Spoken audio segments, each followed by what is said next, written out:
madaxweynaha Jamhuuriyadda Federaalka Soomaaliya iyo wafdi sare oo ka qayb galay shir madaxeedka Afrika ayaa galabta dib ugu soo laabtay dalka. Madaxweynaha ayaa khudbad uu ka jeediyay fadhiga loo dhan yahay midowga Afrika waxa uu ka sheegay in xadgudubka ka dhanka ah madax bannaanida iyo midnimada Soomaaliya ay ka dhalanayso cawaaqib xumo saamaysa xasiloonida iyo horumarka geeska Afrika.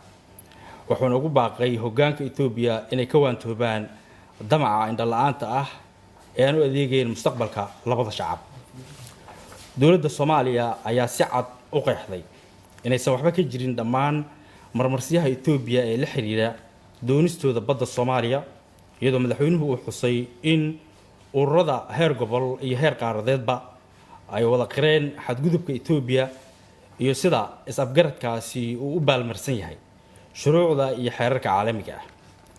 Madaxweynaha Jamhuuriyadda Federaalka Soomaaliya ayaa sidoo kale war-saxaafadeed uu ku qabtay xarunta midowga Afrika waxa uu si adag u dhaleeceeyay dowladda Itoobiya oo uu ku tilmaamay mid si aan gambasho lahayn u doonaysa ku xadgudubka xorriyadda dhuleed ee dalkeena. wuxuuna tilmaamay in Soomaaliya marnaba aysan aqbali doonin wax kasta oo hoos u dhigaya isla markaana dhantaalaya sharafkeeda ummadeed iyo midnimada dhuleed ee Jamhuuriyadda Federaalka Soomaaliya. Madaxweynaha ayaa sidoo kale waxa uu ka hadlay dhacdo la xiriirtay isku day security-ga dowladda Itoobiya ay ku hor istaageen inay gudaha xarunta shirka u galaan labada madaxweyne ee Soomaaliya iyo Djibouti iyo wafdigii la socday. Madaxweynaha ayaa muujiyay sida ficilkan guracan uu uga tarjumayo tallaabooyinka ay dowladda Itoobiya ku waqayso xasiloonida gobolka, iyadoo oo sidoo kale falkan kula kacday madax kale oo shirka ku sugnaa.